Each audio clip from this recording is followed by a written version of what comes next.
Hello and welcome. My name is Anthony Morel, and today I find myself in the beautiful city of Las Vegas, Nevada. And I have the pleasure of doing an interview today with one of our great leaders, one of our great brokers, one of our great producers, and one of our just great team members, Mr. Kolton Villa. And so without further ado, Kolton. Yeah, man. Thanks, Anthony. I appreciate it. Welcome to Vegas. Yeah. Great to have you in the office always. Yeah, I don't know exactly how to introduce myself other than, I've been with PAK for about 2.5 years now, probably somewhere around there as the broker in Nevada. Been very fortunate to be in this role and, work with you and the rest of the leadership team through the process. So it's been really fun and exciting, just kind of stepping in and growing Nevada with the rest of the PAK team. I love it, man. And that's really what we want to talk about. As we were just sharing, this new series that we're doing here is a series where we're really highlighting some of the victories. We're really highlighting, some of the pitfalls and some of the just kind of the all around that goes with you. Number one, you being you, but then also as a part of PAK. And so the first question I have, just so that our audience can get to know you a little bit more, was where were you before joining the team? I have a little bit of an interesting story. Sure. I'll make the long story short. Okay. So I've been in real estate, started off flipping houses back in 2014, 2015. Got my real estate license in 2017, beginning of that year. And just kind of made my way up the ladder, I guess. I, started a small team, grew from there. I ended up opening my own brokerages, my own brokerage, a small kind of boutique shop, and that went really well. I was fortunate enough to be able to exit that, and after a couple little transitions to some larger kind of corporate brokerages, if you will, just wasn't really happy within that role. I was kind of a managing broker, and then stepped away from that and ran a team. Just didn't like being part of that corporate wheel, I guess. Sure.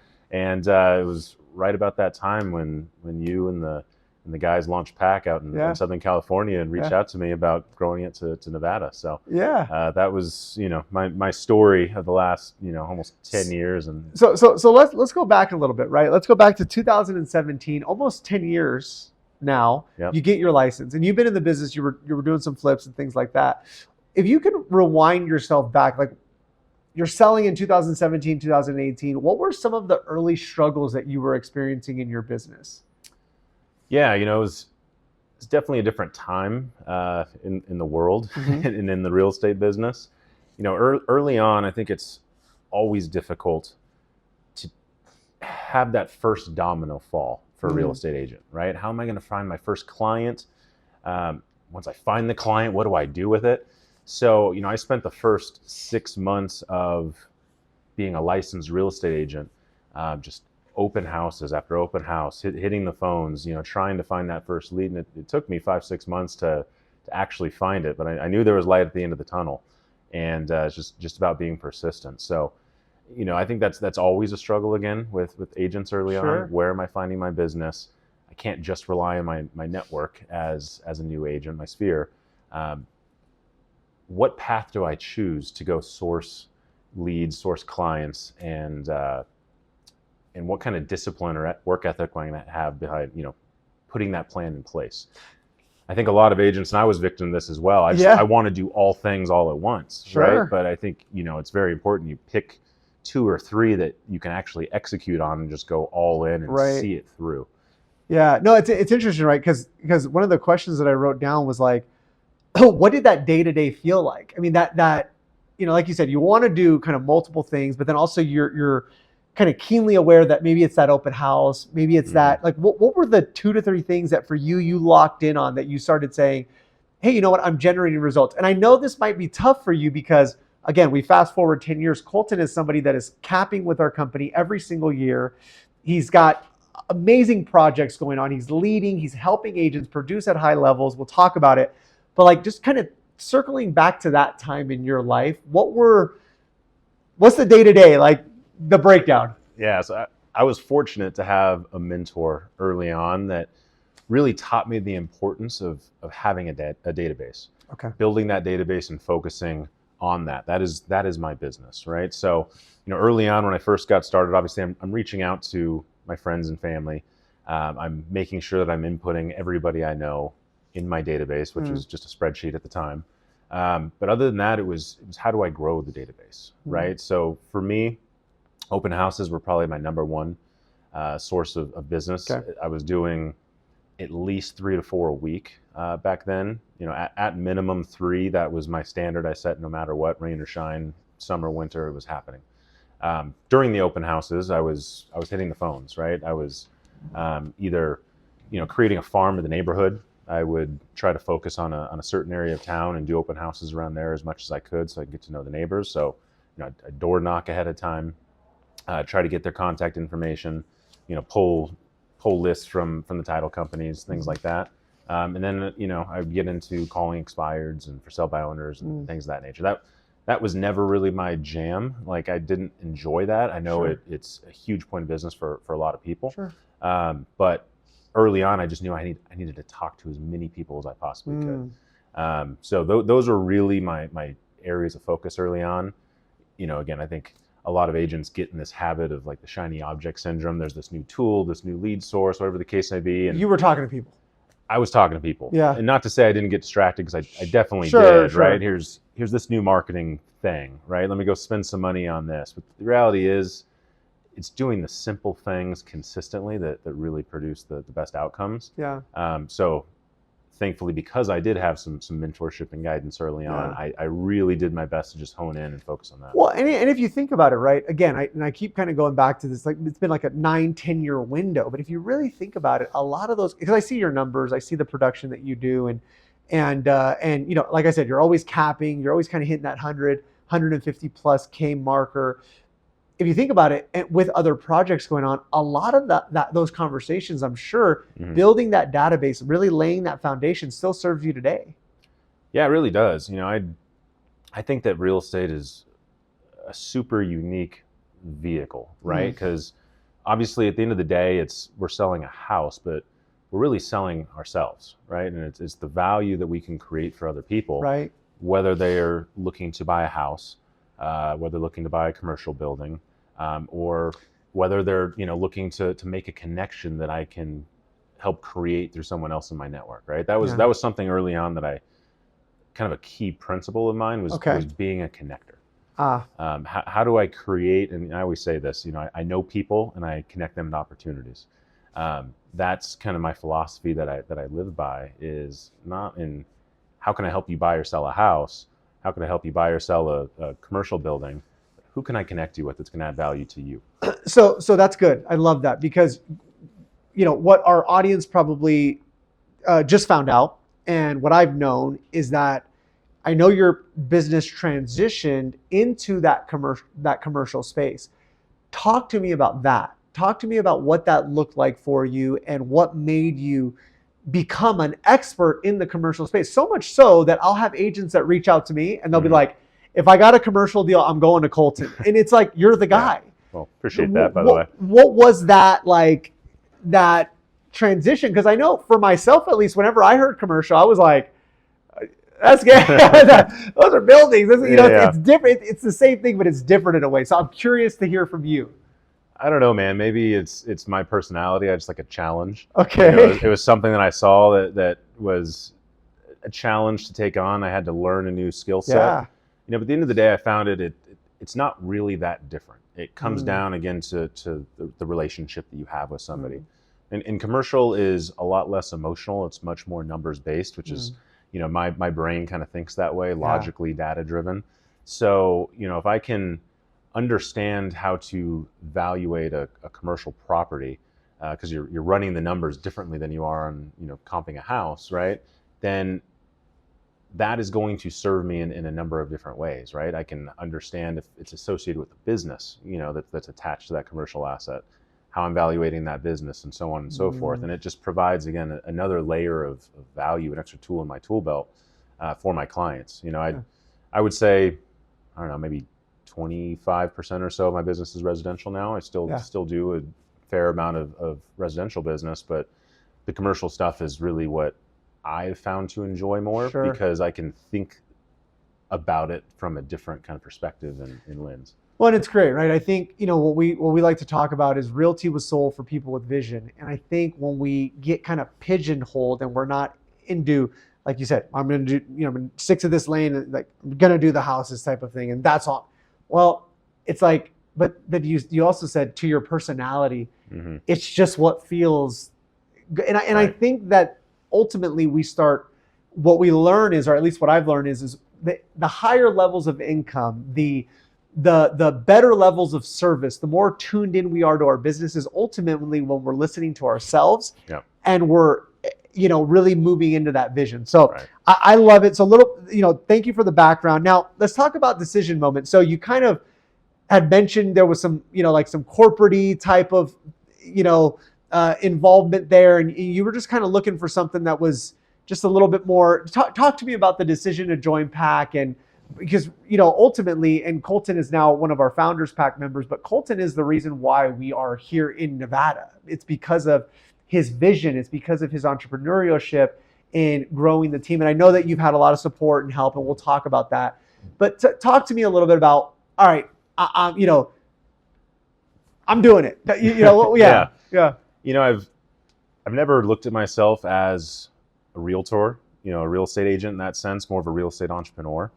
I remember one of my early mentors asked me, what is it that I want to make out of this career? And I didn't have a clear answer, but I knew that it was something more for me than just selling houses. Not that there's anything wrong with it. Obviously, that's the foundation of our business. Sure. But looking at it, through building an ecosystem, a culture, something bigger than just myself. You can't be all things to everyone, right? If you want to grow in life, if you want to sell the most houses, you can't do that on your own. You need a team, right? You need support. Sure. You need an admin. You need marketing help, or whatever the case may be. So that was kind of the genesis of it. I wanted to be able to help more people, create a culture and an environment that I wanted to be part of. And that's, when I started my first brokerage back in 2020, right during the pandemic, big question marks on if that was good timing or not. Obviously, it worked out well for the real estate market in the end. Yeah. You've had that mindset, though. I had that mindset, right? And then, when I went more into the corporate side of things, again, I just kind of felt like a cog in the wheel. Not that there's anything wrong with that model and those companies. I just didn't feel like I was the creator anymore. More of like that legacy type of model, right, versus now you're building, you're creating. Right. Yeah. Just there wasn't the freedom, the flexibility there it's what I thrive on. Right. And I think that God always leads us to a certain point for a certain reason, right? And it was during that time where I was trying to figure out what my next move was. Yeah. Do I start my own brokerage again? Right. Do I do more of a franchise model, or what is that going to look like? So I'm really looking at all these options at the time, and that's when you and John, Jason, all reached out to me about where PAK was looking to grow to. Nevada being one of those markets. Obviously, been in a couple other states outside of California at that point, and it was just the perfect opportunity at the perfect time. Yeah, what you guys had created with PAK was a sense of structure, was the brand, was a lot of the back end support, the training, all of that stuff that I didn't necessarily want to have to go think through and build it out again myself. As a broker. I didn't want to wear every single hat again, so to speak. But then it was the culture, right? Like we've obviously known each other for a long time at this point. Yeah. So there was a sense of comfort, I guess, or certainty rather, I should say, coming into it, because I knew what I was getting into. With the relationship that we've had for so long. So it was just this kind of perfect blend of being able to have all the freedom, the flexibility, build the business of your dreams, right? Yeah. But then also having the support and the resources available to tap into and be able to grow our own kind of unique culture within the larger umbrella of what PAK is. I love it. So, I have a question for you. Okay, because I've always found it like when somebody like Kolton goes out and they open up a state, I think it's like you're planting the flag. It's just. I remember first starting PAK, and I remember thinking this question like, well, what's the worst that can happen, right? Like, well, what's the worst? And also, I was like, a lot of hallucinations kind of around that, like, oh my gosh, well, what about the, I don't have this figured. I don't have, and naturally you kind of work through things and things of that sort.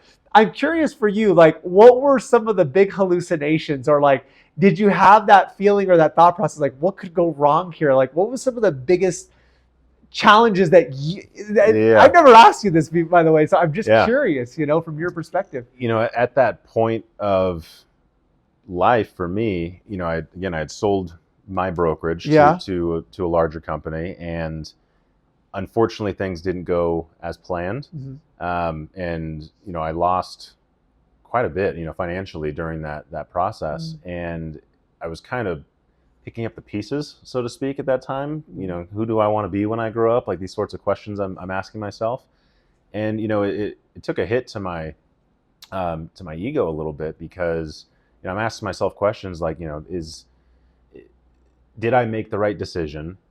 Thinking through, what could have been different about it, how I could have pursued the opportunity or not pursued the opportunity.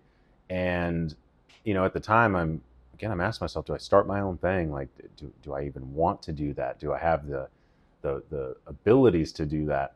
A lot of things that were going on inside my head at the time. So, when I decided to move forward with PAK, I knew, again, that there was a level of comfort in the relationship. I knew that, you guys had my back. Sure. I still obviously had to put in the work, roll up my sleeves, and do this thing. And it wouldn't have happened without a fantastic team around me here that help with so much, right? And, you can't be all things to all people. Yeah. And I think there's a lesson in that for realtors as well, is, again, you can't be all things to all people. You can't overanalyze everything before you make a move, right? There's this like analysis paralysis realtors often have. I don't know the answers to this. I don't know how to write a purchase agreement or a listing agreement, or how to have this conversation, right? Comes a point where you just got to throw the line in the water if you want fish to bite. Yeah. So just jump in, and the rest will figure itself out, right? Right. So, I was struggling with a belief in myself at the time, but tapping into PAK and the family, really, because that's what it is. Yeah. It really gave me a new sense of confidence. Yeah. Again, and the ability to go create and build and grow. Awesome. I love to hear it. So, and so much good just comes out of that, right? You're right, it takes people. And I want to talk about that a little bit, right? Yeah. So what were some of the first wins? You start, you're with the team now, you've opened, the brokerage is now open in Nevada. Like, what were some of the first wins? Maybe some of the first, few people. Obviously I know, and I'm looking back at 2024, you guys closed 56 transactions. You go back 2025, you close over 125 transactions. There's growth that's happening, but I want to go back a little bit more, like first few wins, first couple people that joined, some deals that happened, just that you can remember. Yeah. So, early on it was myself and a handful of believers, right? Yeah. Folks that are still with us today. So, I had been for a year just kind of pulling back the curtain a bit. I'd been trying to recruit Karina, who runs all of our operations and compliance for us now. Yeah. Been trying to recruit her to come work with me in some way, shape, or form for at least 3 or 4 years, wow. Before that. She, in my opinion, when it comes to real estate knowledge, compliance, just being a solid operator is one of the best in the business. I did a few transactions with her in the past, and she made me work pretty hard through that transaction. But it was done right. It was done right. She did it for the right way, the right reasons. Had not just the knowledge, but the integrity for her client and for the industry. So I knew that she was someone that I wanted to work with. Yeah. And again, at that time, God leads us all to a certain place for a certain reason. It was perfect timing for her as well. She saw the opportunity with PAK. She saw that what I was looking to create, and she jumped on board and helped really create that with me. Right. So we wouldn't have had we wouldn't be where we're at if it wasn't for her. And then, a few agents early on as well that said, you know what, I love the idea of what it is that you want to build here. Yeah. I see where PAK is at now. I see the opportunity here. Like, let's go. I'm going to jump in. Yeah, and I want to add on to that because I remember being a new agent right here in Las Vegas, right? And I vividly remember, going through a compliance situation and going through a transaction coordination situation and genuinely having questions. Right. And the energy that I received when I asked those questions actually led me to breaking down, crying, thinking, because the person literally told me, I can't believe they gave you a real estate license. Right. And I'm sitting here going, this is my first transaction. It's my second transaction. Help me out here. Yeah, help me out here, right? And I would say that now I have the pleasure of knowing Karina. I can see why you share that. And it goes hand in hand with the growth. Going from 56 closings year over year to 125 plus closings, having that type of support and being there for those agents in the time when there's a question and having that certainty, it gives you confidence. Right. It really does. And I know that it gives the agents in Nevada confidence. Yeah, it does. There's something to be said about being able to go to your broker, your compliance officer, and having a true resource there, right? Like that's the job, that's the role, to be able to help guide you, navigate you, not to serve it up on a platter for you, but provide it as a teachable moment, right? Right. It's the old philosophy, give a man a fish, he'll eat for a day. Teach a man to fish, he's gonna eat forever. And that's really, what we try to instill in our agents is be resourceful, right? Come to us with the problem or the issue at hand. How are we going to help you solve this so that next time it comes up, because it inevitably will, that you have the tools to, go be self-sufficient and take this on yourself. And if not, we're always going to be there for you, right? Sure. Like, today I had one of our agents text me, hey, I'm, looking for a specific contract or agreement I've never used. Yeah. Where do I find it and how do I, how do I use it? Yeah. And this is where it's at. Look through here. And, at a high level, this is how you need to go about putting this agreement together. If you have any other questions, let me know, right? But just knowing that they can reach out with a text or call to somebody in leadership to get some guidance is super important. Well, you talk about support and you talk about systems, and so often, and I'm going across the country and I'm meeting with different agents, recruiting meetings, or really at this point, it's just how can I help meetings type of thing, because I'm just genuinely concerned for their, for helping them build the business of their dreams. And so often I hear, well, I'm in this office. I'm in this office, but really I don't have a connection. I don't know who is it.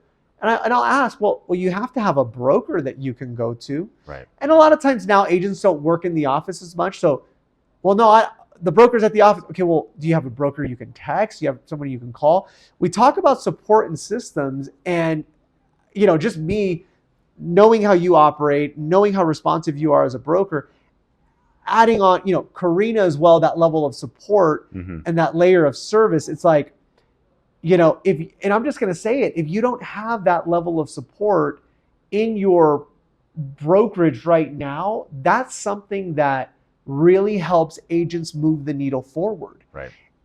It's one of those things where if I have somebody, like you said, that I know on the other end is going to get back to me, they're going to call me, we're going to be able to have that dialogue. They're going to see that I'm going in the right direction, not do it for me, but teach me.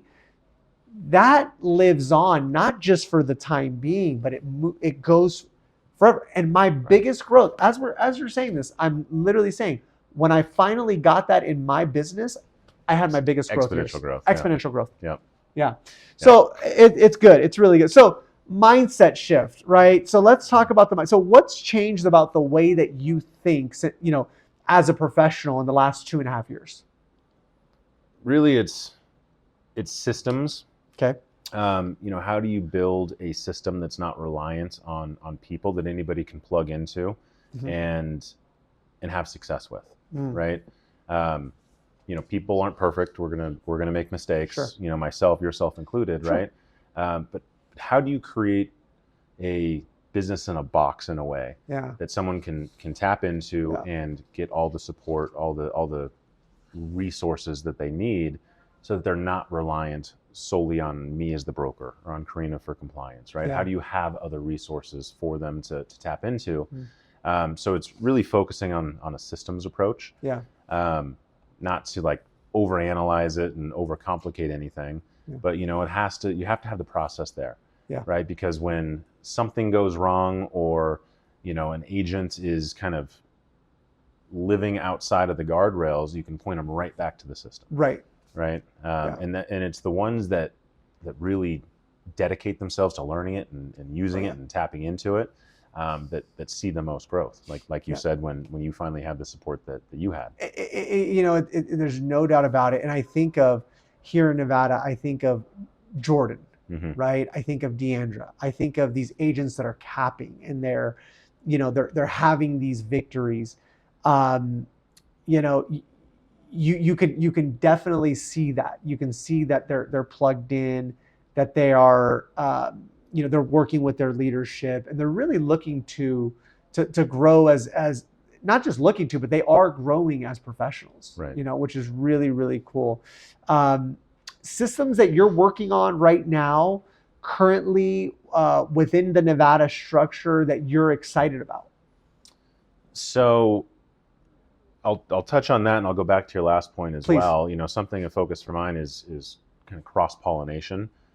Opportunities that will coexist between connection points, right? Again, being a connector, I have somebody that may need a resource that somebody else has, whatever that looks like. So, one thing that we're working on building right now is more of a centralized dashboard, if you will. Okay. So here's the opportunities that are at hand, right? So yes, it may be active listings, or buyers that are looking for homes or buildings or whatever the case may be, but something that is necessarily may not have an immediate monetary value right now.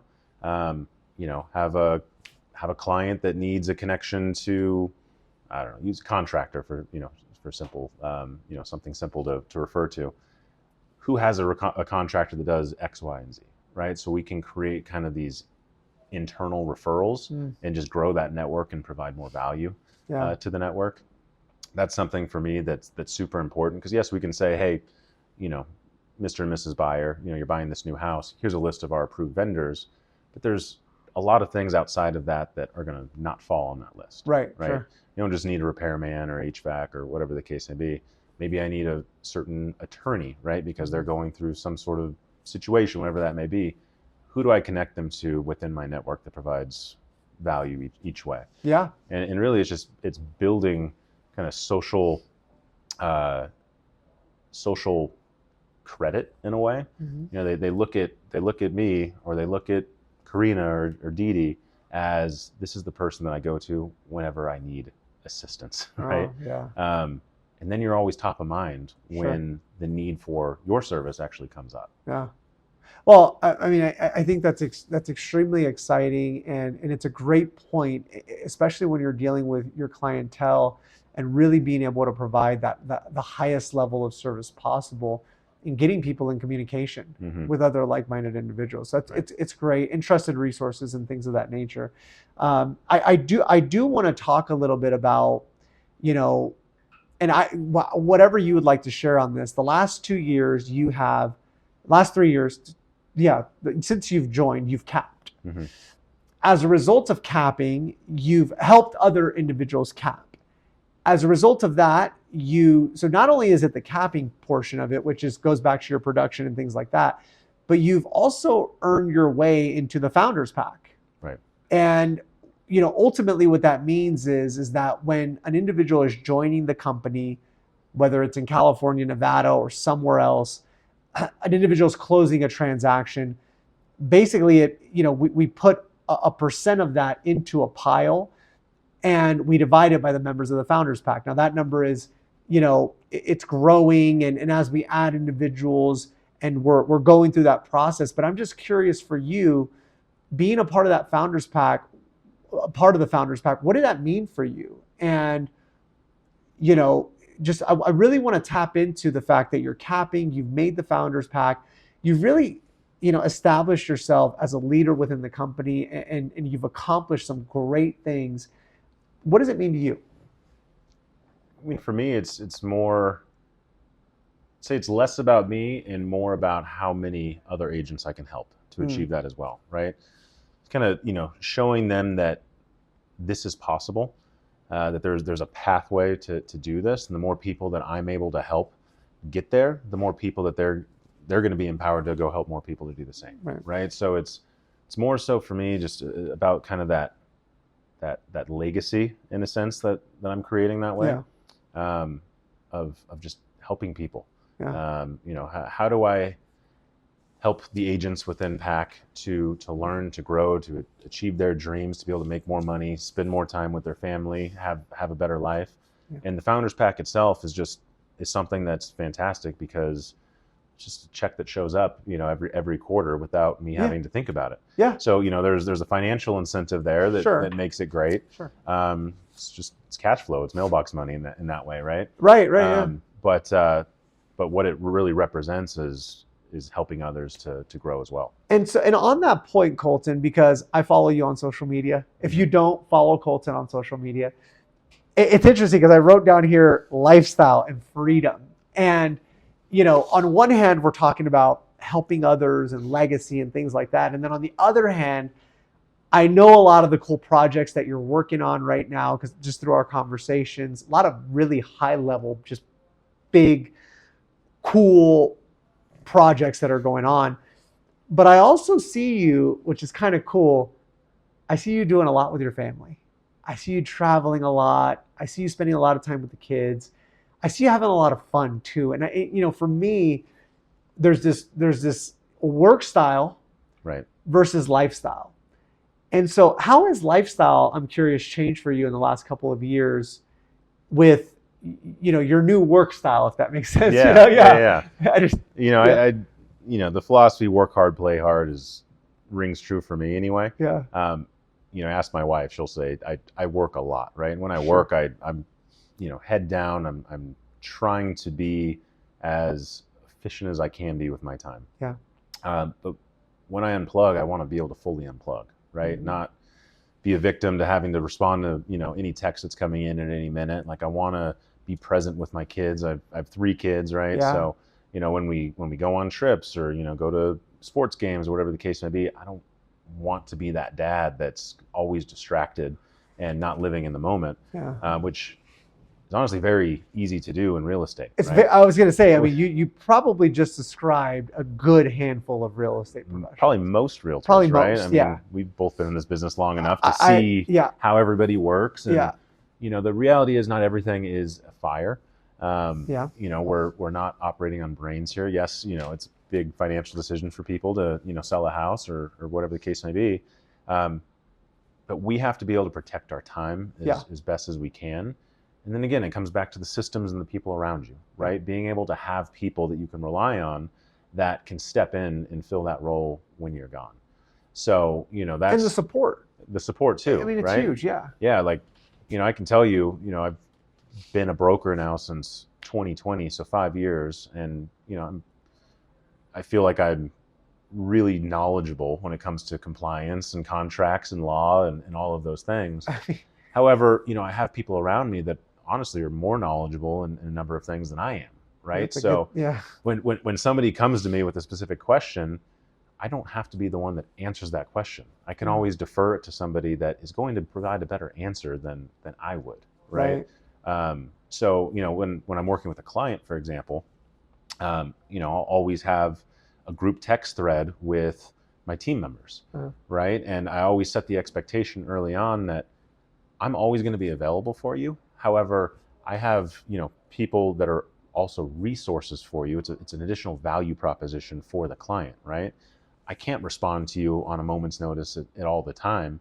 I'm not always going to have the answer to your question. However, if you ping my team, either one of us is going to have the answer for it, or we're going to find that answer for you. And you're going to get a better answer than if you were just relying on me as a single realtor working with 10 clients at a time, because my hair's on fire and my head's spinning. Well, you know, and I really appreciate you saying that. And for the individuals that are watching this interview right now, I can tell you, Kolton, like I have fallen victim. I have been victim to We all do, right? you know, to the dinner table.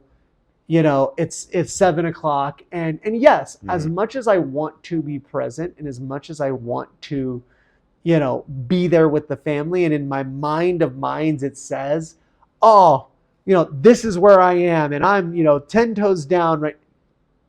But I've also been in that position where I was a real estate agent, and I could not take that phone call. Right. I could not, you know, do that. And I appreciate you saying that, because I look back to that time and I go, wow, I'm so happy that now my mindset has changed. And it's because of being around individuals like you and so many other great individuals within the company that have shared with me, okay, you know what?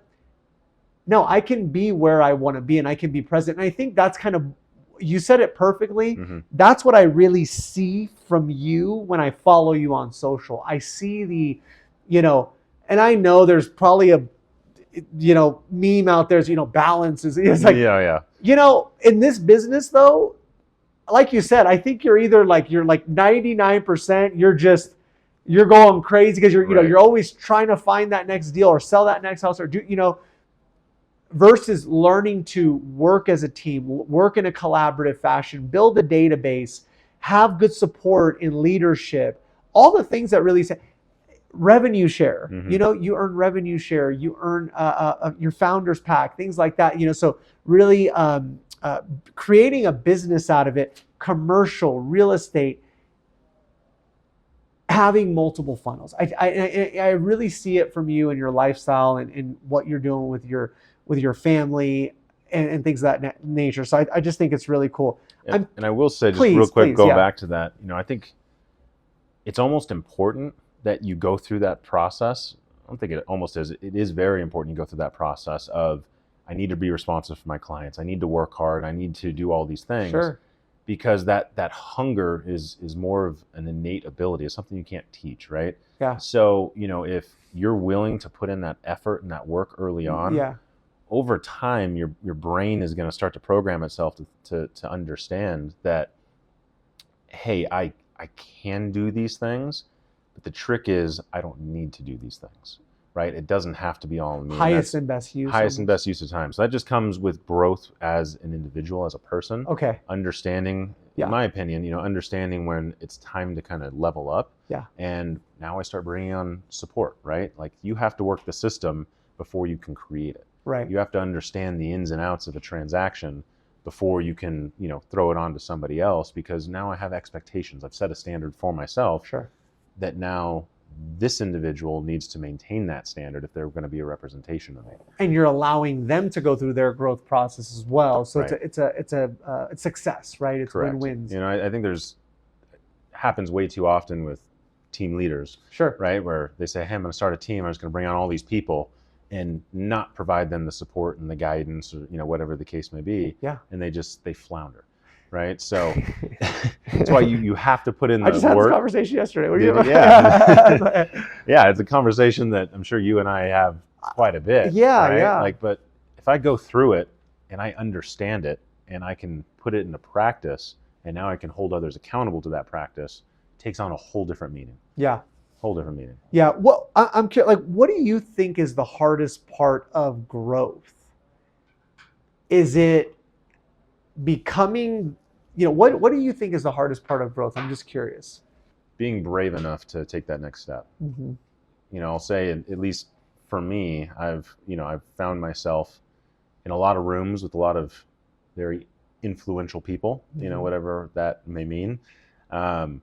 And at times I'll question if I should be here, right? Do I deserve to be in this room? Do I have enough, you know, knowledge or, you know, the capability, you know, can I keep up a conversation with this person? You know, a lot of stuff I do is within the healthcare space, right? I run a board of the largest healthcare coalition in Nevada. And, you know, my board consists of doctors and CEOs of banks, and, you know, and large publicly traded companies. And, early on, I was definite imposter syndrome. Uh, Why is this real estate guy, running this organization, this nonprofit organization? And then it's the reframing of your mind to understand what my unique capabilities, and what exactly am I bringing to the table. I'm bringing a whole nother perspective to this table, right? I may not have an MD or a PhD or whatever behind my name. However, I still bring value. Yeah. And just empowering yourself. It's that mental talk that for all of us, right? We're our biggest haters, right. And it happens still all the time, right? But kind of have a motto that you've set for yourself and a standard, and you're going to show up, professional, accountable, and knowledgeable in all things you do. Right. Then it empowers you to go into those opportunities. And it goes back to growth, whether it's meeting somebody that may have a better pedigree than you or more money in their bank account, or jumping into another field, for myself, healthcare, and understanding I don't need to know how to do open heart surgery. Right. I need to know how to run an organization, set up systems, to lead people, which you do. And that I think is the key, right? Just being brave enough to take that next step, and then committing to putting in the work, to grow in that new role. I think that's fantastic. You're an agent right now. You're listening to this conversation. You're feeling a little bit inspired. You're feeling motivated, and yet the reality is once this tape ends, you're stuck. Right? You're like, oh, okay. Sounds great. What do I do? Yeah, well, my mortgage is due tomorrow. So what would be your best tip of advice for somebody that's in that position, that's maybe in a slump, they're stuck, and they're just looking to get out, and you know what? They're looking to earn that type of income. They're looking to maybe get around more support and just, put themselves in a better position to succeed. What would be your advice for them? Well, I'll tell you where I was at when I got my real estate license. Yeah. And how it relates to this. So, I was flipping houses for a couple of years, came from a construction background, and I found myself in a situation where I got burned on a couple flips. Just had my first son, who's 9 now. And, I had this little baby boy. I'm living off of credit cards, not knowing how I'm going to pay my mortgage payment. And my wife said, maybe it's time to get a job, and to have something consistent coming in. And I haven't had a job in my life since I was in high school, right? So to me, it was like, it was a gut punch, it was a reality check. Like what I'm doing isn't working. So, I'm online, I'm Googling options, looking at job opportunities and things like that. And I just had this epiphany. I'm like, I can't do that. I can't work for somebody else. I need to see this thing through. And I saw a Groupon ad for, discounted real estate training, and hey, $79, let me do this thing. I knew that I didn't have any time. I needed, mortgage was due, and have to get my license, have to find a client, have to do all this stuff. So I jumped on in, right? I burned the boats. I had a conversation with my wife. I said, hey, will you give me one more chance? Will you believe in me one more time and see this thing through? And, she committed to it. And I jumped in. I got my real estate license as quick as I could. And, so going back to your question, it's really burn the boats, believe in yourself, and keep it simple, stupid, right? Like, that's great. Again, there's an abundance of opportunities out there. And we live in an era where you can jump on Instagram or TikTok or whatever and see all these successful realtors and business people and driving their nice cars and all this stuff. And we try to associate or compare ourselves with that. And it just kicks us down another notch, right? Yeah. Why am I not there? If you just put the blinders on, commit to a simple plan, find yourself a mentor, and some people that you can confide in, and kind of have a mastermind with, share ideas, but commit to your plan. Yeah. Right. And do what you enjoy doing.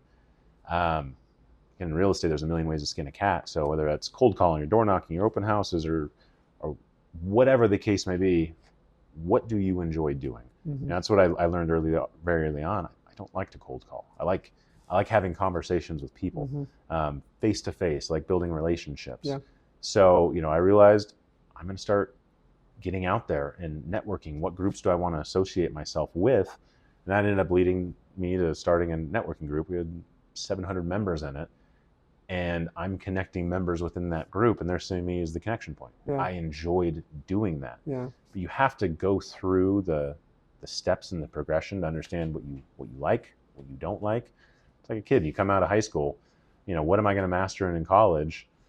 Well, you might get a year or two into getting your degree, and you understand that is not for you, right? You have to make a decision and reshape your destiny. Yeah. And that's really what we're doing as real estate agents. The reality is most people get into it because they think it's going to be easy, or, I know a lot of people, or I'm a bartender, or whatever the case may be, and I can just start selling houses. Yeah.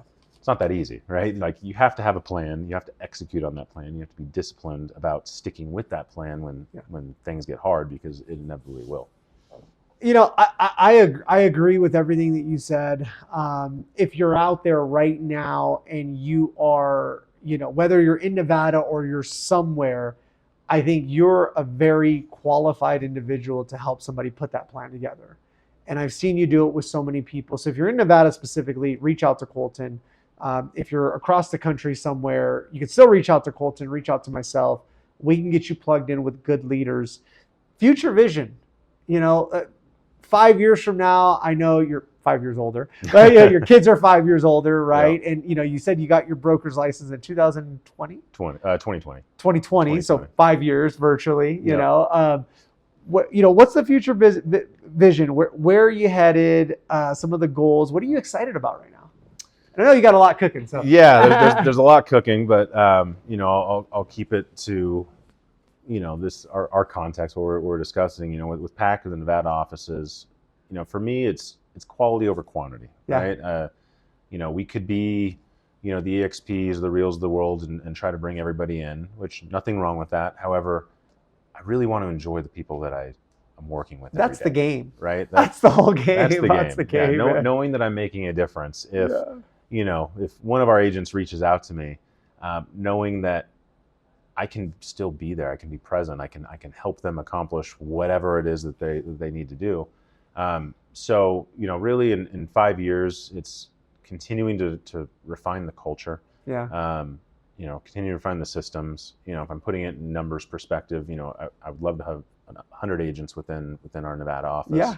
And at least $100 million in GCI or production volume would be the goal there, which I think is low because our agents are doing more production on average. They come in, if they're not doing any deals or doing a couple deals a year, we usually, from everything I see, they're doubling, tripling their business, right? So, $1 million a year for 100 agents is very attainable. Yeah. But I think we can get that up. Yeah. Quite a bit higher from there. Yeah, I would agree. And it's interesting that, as you share,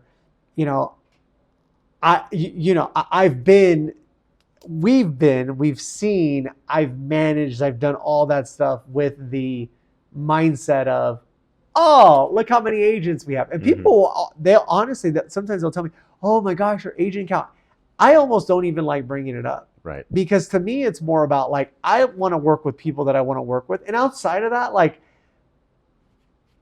there's an energy, there's a collaborative feeling. There is that goes behind the scenes, especially in the real estate world, of just being on the same page, being like-minded, realty with soul, people with vision, professional, accountable, knowledgeable, and really just working in that collaborative fashion. So I think it's great what you shared there, and extremely excited. I want to thank you for your time today. I appreciate you coming out. So thank you for your time today. I let Kolton know, hey, I'm going to be in Nevada. I need to do an interview with you. He's like, print out these questions type of thing. Let's do it. We had some technical difficulties. It worked out. Printers never seem to work. It's great. So I'm excited for our listeners to hear this this interview, and thank you. Yeah, man. Thank you very much. Any final thoughts? we're doing a business planning session with some of our team today, which I'm super excited for. That's gonna be great. It'll be fantastic. So I would say if you're in real estate and you're looking for a resource, not a recruiting presentation, but you need a friend, you need a mentor, happy to have a conversation with you, whether you're new in the business or not. Again, for me, it's about connecting with people, right? The better that agents in our market, whether they're with PAK or not, right. Can be at providing better quality service to their clients, the better we're all going to be because of it. Yeah. It is a true collaboration, whether or not you're working within the same company or office or within the same marketplace, right? Because chances are, if you're doing any volume of business, we're going to run into each other at some point in time, and I'd rather have a friend on the other end of that line than not. Yeah. I would love to build a bridge, and outside of real estate, I'm in a number of different different avenues too. So would love to connect and see if there's anything we can collaborate on. Thank you so much. I hope you enjoyed today's episode with Kolton Villa out of Our Broker out of Nevada. Make it a great one.